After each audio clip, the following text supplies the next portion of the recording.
Welcome in NCET गुरुजी के online platform में। मैं हूं गोविंद कुंवर।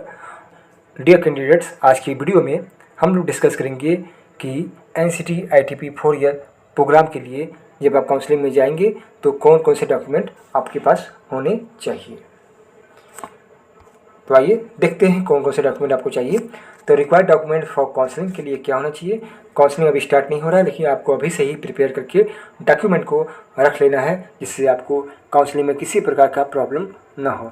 तो पहले आपके पास होना चाहिए हाई स्कूल का मार्कशीट होना चाहिए, और दूसरा होना चाहिए इंटरमीडिएट का मार्कशीट।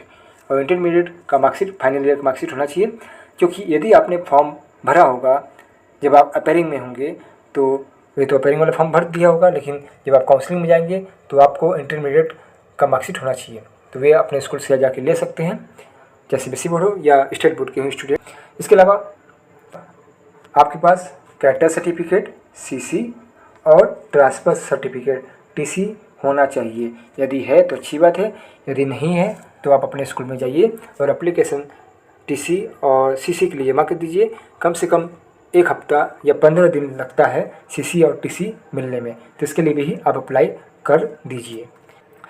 इसके अलावा आपके पास आधार कार्ड, वोटर कार्ड या पैन कार्ड, तीनों में से कोई एक कार्ड होना चाहिए जो कि एड्रेस प्रूफ के लिए होना चाहिए। नेक्स्ट है कैटेगरी सर्टिफिकेट, मतलब कास्ट सर्टिफिकेट होना चाहिए, जो कि ओबीसी कैंडिडेट के लिए, एससी कैंडिडेट के लिए, एसटी और ईडब्ल्यूएस कैंडिडेट के लिए होना चाहिए। और ये जो कास्ट सर्टिफिकेट होना चाहिए ये केवल सेंट्रल का होना चाहिए, स्टेट का कास्ट सर्टिफिकेट अलाउ नहीं है, इसलिए सेंट्रल का सर्टिफिकेट आप बनवा लीजिए। यदि आपके पास पहले से है तो अच्छी बात है, लेकिन यदि है आपके पास तो इस पर डेट लिखा होता है कि कब तक ये इसका एक्सपायरी डेट लिखा होता है सर्टिफिकेट पे, तो इसको चेक कर लीजिएगा। सेंट्रल का सर्टिफिकेट बनवा सकते हैं, अभी भी आपके पास समय है, कम से कम 15 दिन लगता है ये सेंट्रल सर्टिफिकेट बनने में। इसके अलावा आपके पास इनकम सर्टिफिकेट होना चाहिए। इनकम सर्टिफिकेट जो होना चाहिए वे स्टेट का होना चाहिए। डोमिसाइल सर्टिफिकेट, निवास प्रमाण पत्र भी स्टेट का होना चाहिए। तो कास्ट सर्टिफिकेट सेंट्रल का होना चाहिए, इनकम सर्टिफिकेट स्टेट का और डोमिसाइल सर्टिफिकेट स्टेट का होना चाहिए। नेक्स्ट डॉक्यूमेंट जो होना चाहिए वे होगा पीडब्ल्यूडी सर्टिफिकेट।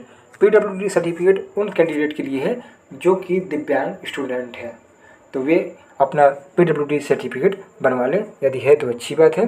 नेक्स्ट जो डॉक्यूमेंट होगा वे होगा एंट्रेंस एग्जाम से रिलेटेड जो होते हैं डॉक्यूमेंट आपके, जैसे एप्लीकेशन फॉर्म आपके पास होना चाहिए एनसीईटी आईटीपी एंट्रेंस एग्जाम का, एडमिट कार्ड होना चाहिए एनसीईटी आईटीपी एंट्रेंस एग्जाम का, और स्कोर कार्ड। स्कोर कार्ड अभी मिला नहीं है, जैसे ही ऐसा किया आएगा उसके बाद स्कोर कार्ड जारी होगा तो उसका भी प्रिंट आउट करके आप रख लीजिएगा। तो ये दो डॉक्यूमेंट आप अपने पास सुरक्षित रखिएगा।